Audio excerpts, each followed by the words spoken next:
Si vous disposez de peu de ports USB 3.0 sur votre Mac ou PC, un hub USB peut vous aider à récupérer des ports USB supplémentaires pour connecter vos différents périphériques. Aujourd'hui, on se propose de déballer et tester un port USB doté d'un port Ethernet et de 3 ports USB 3.0 de la marque OK.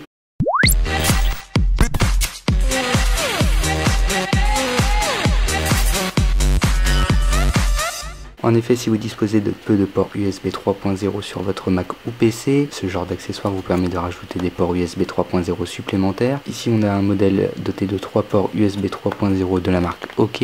Sur la face avant, on trouve le hub, ici avec les 3 ports USB, le logo de la marque, et ici, on a un câble USB. On va donc déballer le produit et voir à quoi il ressemble. Donc quand on ouvre, on a directement le hub. Ici, on a la fiche USB 3.0. En termes de débit, on sera limité à du 5 Go par seconde, norme de l'USB 3.0, puisque ce hub ne dispose pas d'une alimentation interne. Il s'alimentera à partir du port USB 3.0 sur lequel on viendra le connecter. Ici, on a donc les 3 ports, le logo de la marque. On remarque que le hub est formé à partir d'une seule pièce d'aluminium. Il est donc assez lourd et ne bougera donc pas sur le bureau. Ici, on retrouve une petite diode qui s'allumera en verte quand le hub sera sous tension.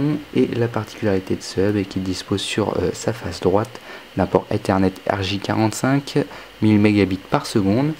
On pourra donc venir relier son Mac ou PC au réseau filaire à travers ce hub. Sur la face du dessous, on retrouve le logo des certifications européennes. On va venir brancher ce hub directement sur le Mac et vérifier que le réseau filaire et les ports USB sont bien fonctionnels sans driver. Comme on le voit, le hub est connecté au MacBook Pro juste ici et le port RJ45 est branché. Et quand on se rend dans les préférences système, on voit bien que le port Ethernet est reconnu et totalement synchronisé. Donc on pourra désormais utiliser le réseau filaire à travers ce hub sans installation de driver. Comme dit précédemment, vu que le hub ne dispose pas d'alimentation, on ne pourra donc pas venir brancher de périphériques nécessitant beaucoup de puissance puisqu'on sera limité à du 5 gigabits par seconde. Certains disques durs externes ne pourront donc pas être branchés sans être alimentés de leur côté. Si vous souhaitez en savoir plus sur ce hub USB 3.0 doté d'un port Ethernet 1000 mégabits par seconde, je vous invite à cliquer sur le lien qui est dans la description de la vidéo et moi je vous dis à la prochaine dans une prochaine vidéo.